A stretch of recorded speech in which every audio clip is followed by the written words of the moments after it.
Dios, te damos gracias en estos momentos por tu misericordia y queremos suplicarte que seas tú a través de tu Espíritu Santo y tu palabra que nos dirijan hacia hacer tu voluntad.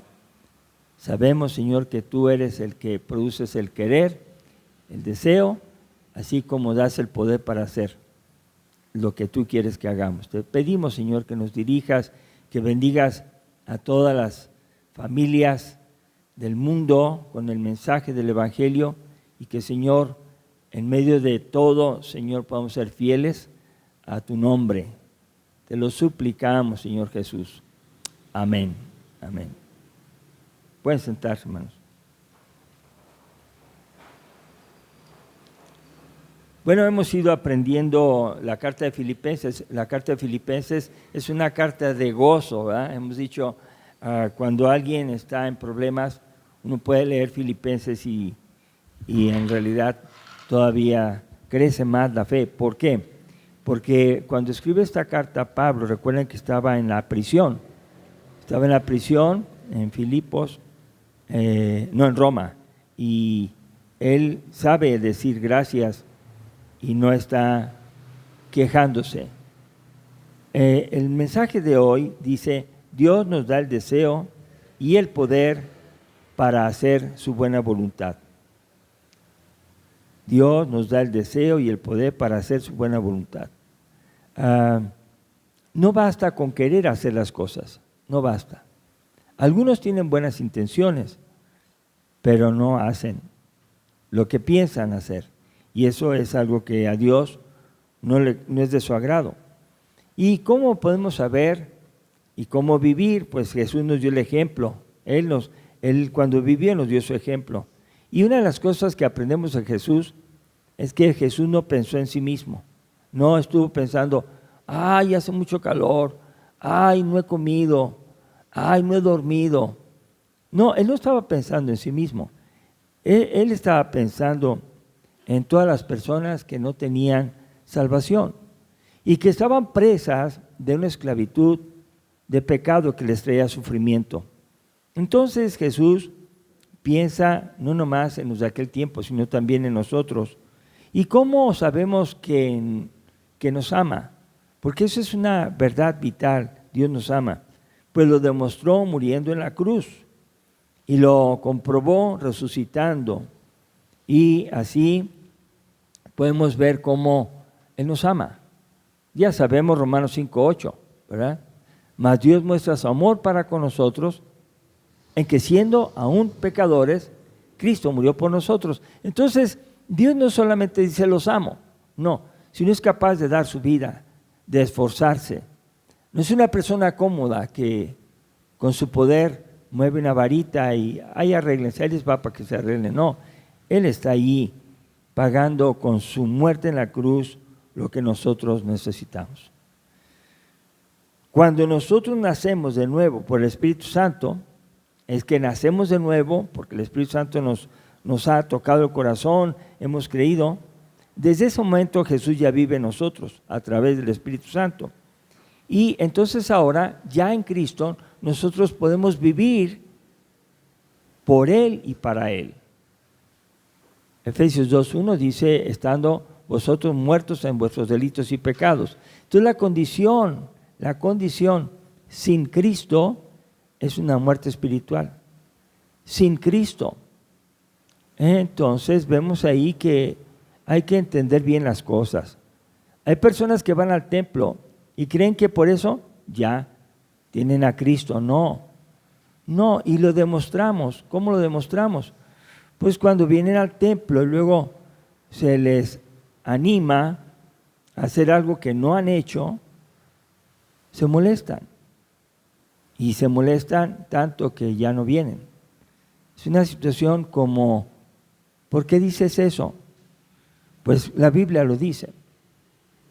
Y vemos aquí que el que nace de nuevo por el Espíritu Santo, ya Jesús vive en uno y nos da la fuerza para vivir como Él quiere. Y bueno, para aclarar todavía más, Santiago 2:17, Gálatas 2:20, gracias, Gálatas 2:20 dice, con Cristo estoy juntamente crucificado, Ya no vivo yo, mas vive Cristo en mí. Y lo que ahora vivo, lo vivo en la fe del Hijo de Dios, el cual me amó y se entregó a sí mismo por mí. Esto nos enseña, hermanos, a aprender, nos enseña a creer que en nosotros vive Cristo. Entonces es algo muy, muy, muy bonito, muy importante.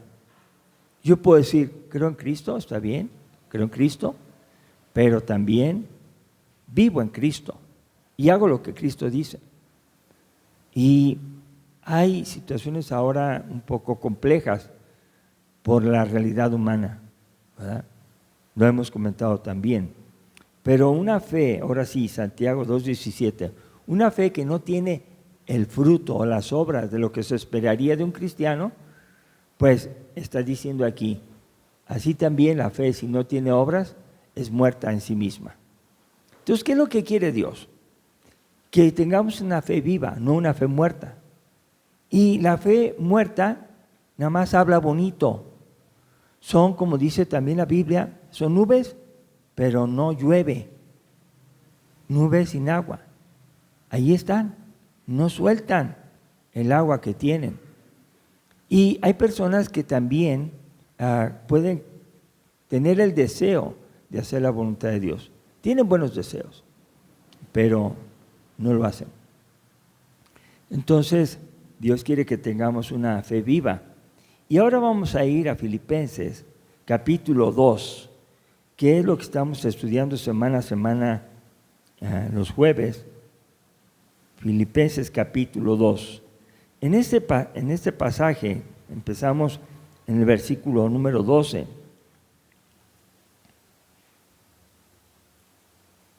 Y dice, con base a humillación y exaltación de Cristo, y que toda lengua va a confesar a Jesucristo como el Señor, para la gloria de Dios Padre, en verso 11, dice, por eso, por tanto, amados míos, como siempre habéis obedecido, no como en mi presencia solamente, sino mucho más ahora en mi ausencia, ocupaos en vuestra salvación con temor y temblor. ¿Cómo vemos aquí que Pablo expresa que la obediencia no solamente es cuando Él está? Hay personas muy obedientes, pero cuando los están viendo.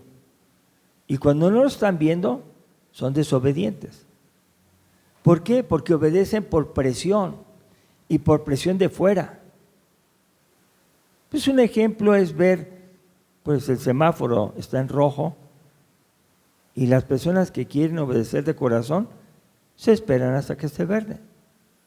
Pero los que obedecen por presión, voltean para acá, voltean para allá, ven por el retrovisor y dicen, no hay nadie, y se pasan. Entonces ellos se paran si hay vigilancia, por temor a la infracción, pero no son personas que obedecen de corazón. Están obedeciendo porque los están vigilando. Y así la Biblia no tiene que ser. En Cristo tenemos que obedecer, como dice Pablo, han obedecido siempre, siempre. No solamente en mi presencia, sino mucho más ahora en mi ausencia, cuando Pablo está en la cárcel. Él ya no los está viendo, pero está confiando en que Dios está ayudando. Ahora dice aquí, ocupaos en vuestra salvación con temor y temblor. Dice ahí claramente, debemos ocuparnos en nuestra salvación con temor y temblor. ¿Qué es ocuparnos? Bueno, ya sabemos que la salvación es por gracia, ¿verdad? ¿Quién la consiguió? Cristo. Cristo murió, pagó por nosotros en la cruz. Pero Él murió, nos salvó y dejó buenas obras preparadas para que las hagamos, ¿verdad? Buenas obras. Pero dice, ocúpense de su salvación con temor y temblor, con respeto, con reverencia, con deseos de agradar a Dios. Y con temblor, porque si Dios no agrada a Dios, pues Dios va a decir, ¿qué pasó? Y uno podría decir, no, Señor, perdóname. Bueno, el cristiano se esfuerza siempre en vivir de acuerdo con la palabra de Dios. Y vamos a ir viendo los versículos 14. El 14 dice: haced todo sin murmuraciones y contiendas. Creo que aquí tenemos que vigilar y cuidar e inclusive pedir perdón cuando hemos dicho cosas que se han hecho un chisme, una murmuración, y sí tenemos que hacerlo. Porque decimos una cosa y luego funciona como el teléfono descompuesto. Yo dije 4, otro dijo 5, otro dijo 6 y otro ya va en 20, contando la historia diferente, ¿verdad? Le va aumentando o le va quitando según piensa. Entonces, hagamos todo sin murmurar. ¿Y qué es no murmurar? Pues no cuentes algo que no quieres que se vaya. O di nada más la verdad, no digas cosas. Y luego dice, y contiendas, no pelees, no pelees. La Biblia enseña que no debemos de pelear. Pues sí, nos dan ganas de decir las cosas. Me dijo, me hizo. Pero la Biblia dice, Dios te da el deseo de no pelear y te da el poder para no pelear. No pelees. No pelees. ¿Quién es nuestro ejemplo de no pelear? Jesús. Y cuando a Jesús lo pelearon, Él no peleaba, ¿verdad? Él enseñaba a amar, aunque nos dieran un golpe en una mejilla, dice, pues pon la otra. Pero una persona que no es cristiana, pues quiere estar peleando, le gusta estar peleando. Y hasta le pueden decir, ya cálmate, y sigue peleando. Entonces es un área donde hay que crecer. Tenemos que aprender a hacer todo sin murmuraciones y sin contiendas. ¿Para qué? Verso 15. Para que seáis irreprensibles y sencillos. ¿Qué quiere decir irreprensibles? Difícilmente lo logramos, pero queremos y debemos hacerlo. Que no nos reprendan. Que no nos digan, hey, tú hiciste esto inadecuado. Dios quiere darnos no solamente el deseo, sino el poder para ser irreprensibles. Y luego dice sencillos. Hemos dicho la palabra sencillos como algo así. Esto es algo sencillo. Sencillo. Yo veo por acá y veo por acá y veo una sola cosa. Pero cuando algo no es sencillo, es algo con doblez. Puede ver aquí y puede ver acá. Pero como tiene doblez, no ve lo que está dentro. Y hay personas que ponen una cara así y así, pero por dentro tienen otras cosas. Entonces Dios no quiere que seamos complicados o de doble cara. Jesús quiere que nosotros seamos sencillos, irreprensibles. Luego dice, hijos de Dios sin mancha, lo mismo. Pues hermanos, ahorita ya está la cosa muy difícil en el asunto de pintarse el cuerpo. Hay una gran discusión en algunos grupos creyentes y ya se están tatuando. ¿Por qué? Porque hay que hacerlo. Es moda. ¿Qué de malo tiene? Pues uno tiene que pensar, ¿para qué se tatúa uno? Pues Dios quiere que nosotros no tengamos manchas, no solamente por fuera, sino por dentro. ¿Me entienden? A veces el corazón está bien tatuado de maldad, aunque el cuerpo esté limpio. Pero no queremos que nuestro cuerpo sea objeto de adoración, de veneración, de observación. Platicando con una persona, le decía, ¿por qué te tatúas? Mire, es un arte tatuarse. Y ya lo creen que es de veras maravilloso. No, hermanos, no es necesario. Y algunos lo están haciendo. Dicen que creen que está bien. Bueno, Dios sea el que se haga cargo el día que estemos con Él. ¿Por qué? Porque hay una generación maligna y perversa, en medio de la cual resplandecemos como luminares en el mundo. ¿Cómo es la generación de ahora? Maligna, o sea, ahora está terrible.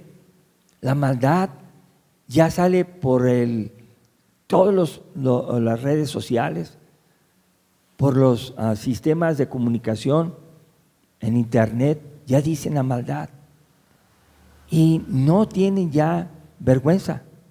Ahora al contrario, ser malo es bonito y ser correcto, agradable a Dios es horrible. Y eso está pasando en todos lados del mundo, hermanos. Entonces uno tiene que pensar que esta generación maligna y perversa no nos tiene que apagar. Dice ahí la palabra, para que resplandezcáis como luminares en el mundo. Y cuando uno dice, no estoy de acuerdo con esto, ¿ustedes creen que la gente nos va a felicitar? No, se va a ir contra nosotros.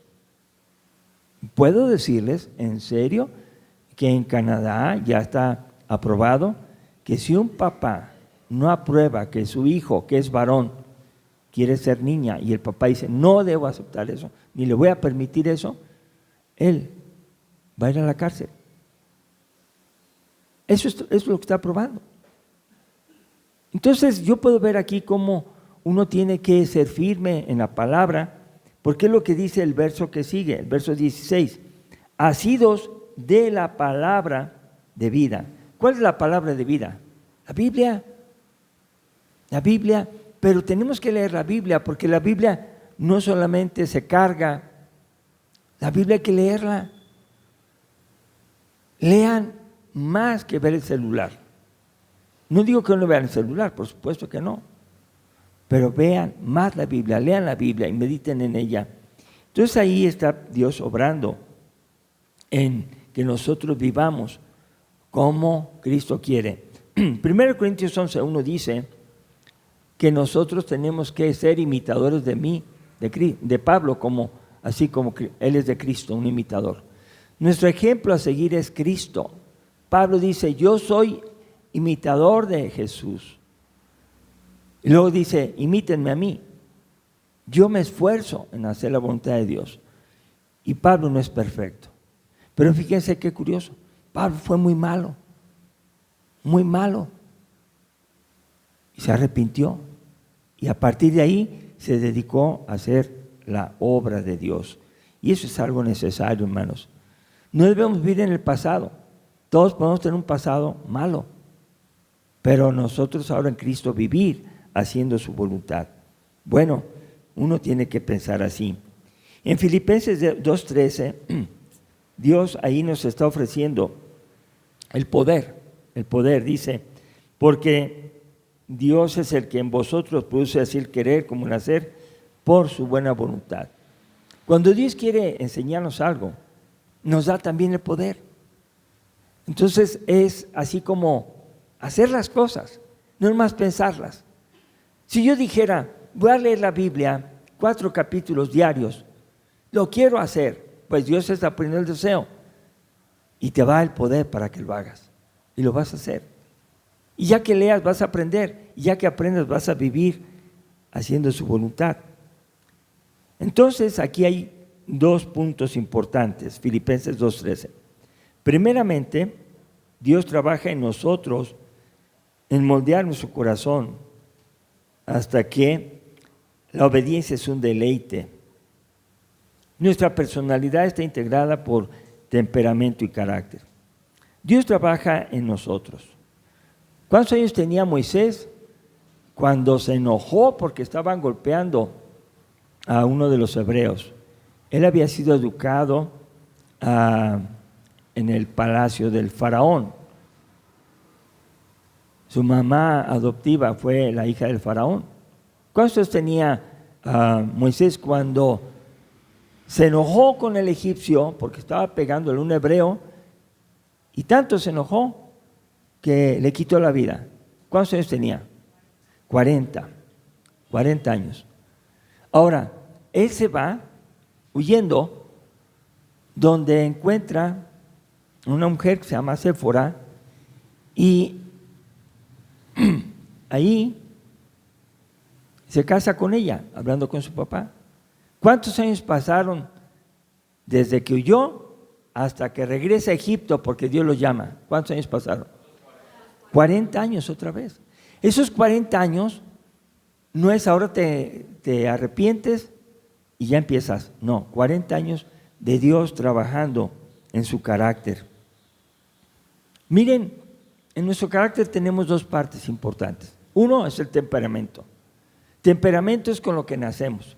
Así, por ejemplo, yo soy rápido, apurado, quiero hacer las cosas bien. Ese es mi temperamento. Pero mi carácter es cómo aprendí a portarme viendo a mi papá o viendo a otra persona. Mi carácter se puede transformar. El temperamento con él nacemos. Hay personas tranquilas que no se apuran, tan tranquilos, pero también su carácter puede cambiar. Entonces podemos ver la vida de Moisés. A los 40 años era bien enojón, tanto que le quitó la vida a un egipcio, ¿eh? Y a los 80 años, ¿cómo era? Dice la Biblia que era el hombre más manso de la tierra. Entonces, ¿qué pasó ahí? Dios trabajó 40 años para cambiar nuestro carácter. Y algunos todavía estamos en los 40 años, o en los 42, o en los 43, pero Dios está obrando, tenemos esperanza, ¿no? Dios está cambiándonos poco a poco. Muy bien, entonces puedo ver aquí que después de que Dios trabaja en nuestra vida, nos pule, nos moldea, ahora sí después Dios con su poder nos usa para hacer su obra. Entonces, ¿qué sigue? Cuando Dios ya nos pulió, ya nos usó, ya nos quitó lo rasposo, lo violento, lo flojo, nos pulió, entonces ahora sí, Dios llama a Moisés y le dice, ve a sacar a mi pueblo. Y ya no quería ir. No, Señor, y si me preguntan, ya no estaba tan seguro, pero Dios lo mandó. También nosotros podemos ser cambiados. Dios nos da su poder para hacer su obra. Juan 14, 16 y 17. Dice, yo rogaré al Padre y os dará otro consolador para que esté con vosotros para siempre. Y el 17 dice, el Espíritu de verdad, al cual el mundo no puede recibir, porque no le ve ni le conoce. Pero vosotros le conocéis porque mora con vosotros, ¿cómo dice? Estará en vosotros. Entonces, cuando alguien dice, así es mi carácter, no, tu carácter debe ser transformado por la presencia del Espíritu Santo en tu vida. Ahora yo preguntaría, ¿cuántos de 100 personas, cuántas deben cambiar su carácter o su personalidad? ¿Cuántas? Todos. Nadie es perfecto. Nadie, todos tenemos que cambiar. Pero sí tenemos que permitir que otro nos diga las cosas y escucharlo y cambiar. Y también otra persona tiene que permitir que le hablemos y que escuche. Pero hay personas que no escuchan. Pues, ¿qué hacemos? Orar. Bueno, en el verso 26 de Juan 14 también dice, más el Consolador, el Espíritu Santo, a quien el Padre enviará en mi nombre, Él os enseñará todas las cosas y os recordará todo lo que les he dicho. Entonces, ¿quién es el que está en nosotros, hermanos? El Espíritu Santo. Y eso nos da muchísima tranquilidad. Si yo siento cualquier cosa que no está bien, yo digo, Señor, ayúdame por medio de tu Espíritu Santo para estar en paz, para vivir bien, para no contestar. Pues ahí está el deseo y está el Espíritu Santo para ayudarnos. ¿De acuerdo? O sea, si usted cree que el Espíritu Santo está en su vida porque le ha recibido, ha nacido de nuevo, pues deje que el Espíritu Santo lo guíe y no te muevas tú. Ciertamente hay diferentes maneras de atender un problema, muchas, cada quien lo ve de su manera, pero el Espíritu Santo es el que dice, así se va a hacer. Hechos 1:8 dice también su palabra, que recibiremos poder cuando haya venido sobre vosotros el Espíritu Santo. ¿Qué recibiremos cuando venga el Espíritu Santo en nosotros? Poder. ¿Pero poder para qué? En este caso, el versículo es, para que seamos testigos en su casa, que es Jerusalén, en toda la Judea, en todo el país de Judea es el país, Jerusalén la ciudad, en Samaria, que son los vecinos, que son los enojones, que son los que están todos corrompidos, vamos a tener poder para hablar de Cristo a ellos y hasta lo último de la tierra. O sea, Dios nos va a dar el poder. Entonces ustedes dirán, yo cuando voy a ir hasta el otro lado del mundo, yo no voy a ir, pero les voy a decir que sí van. Como ustedes tienen redes sociales, su publicación, lo que suben, lo ven en muchísimos lugares del mundo, ¿cierto o no? Porque se ve en todos lados lo que ustedes suben. Pero ¿quién lo va a ver? No sabemos. Por eso uno tiene que tener poder para hablar de Cristo, para enseñar la palabra, para vivir dando luz en medio de la oscuridad que vive la sociedad. Y luego 1 Corintios 6, 19 y 20 también nos enseña que nosotros somos el templo del Espíritu Santo. Y vuelve a repetir, el Espíritu Santo está en nosotros.